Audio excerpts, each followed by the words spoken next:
Today I'd like to talk to you about acceptance, the final stage in the process of acceptance.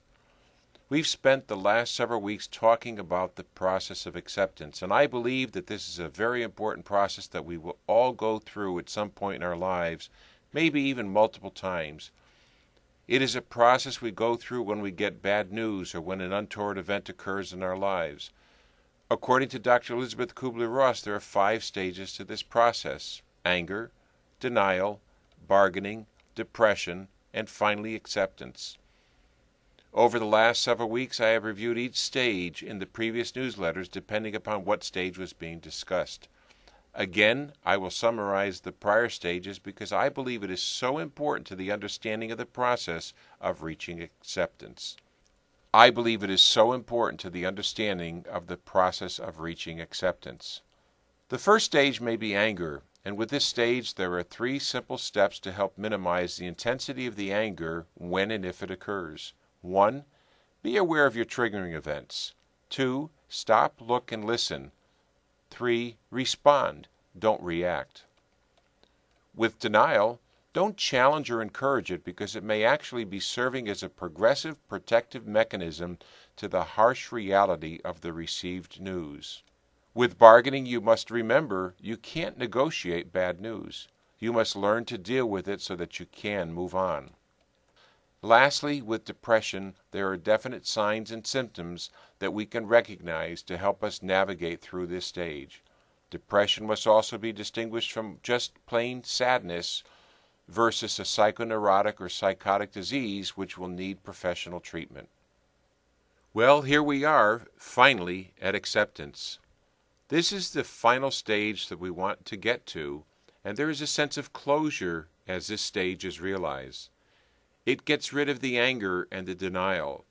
It eliminates the need to bargain or negotiate, and it brings us out of depression. I had someone ask me last week, how does knowing the symptoms of depression help us navigate our way out of it? The best analogy that I could think of was that of an alcoholic. There are signs and symptoms of being an alcoholic, but a person must realize that they have these symptoms, accept the fact that they are an alcoholic in order to move on to possibly eliminate the problem. Even though we reach the stage of acceptance, it does not take away the pain, the possible loss, or even get rid of what happened. It just allows us to move on. We cannot carry the feelings of anger, denial, bargaining, or depression with us for long because it will affect us.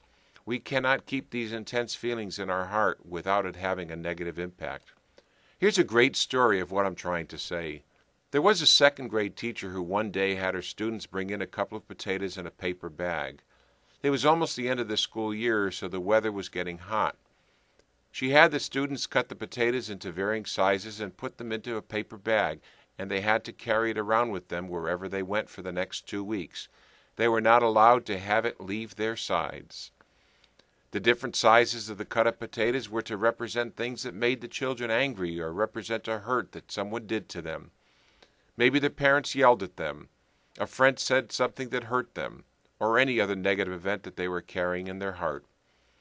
You can imagine how the potatoes started to smell from rotting in the hot weather. On the last day, the teacher asked them what they thought about their rotting potatoes, and they all were glad to get rid of them.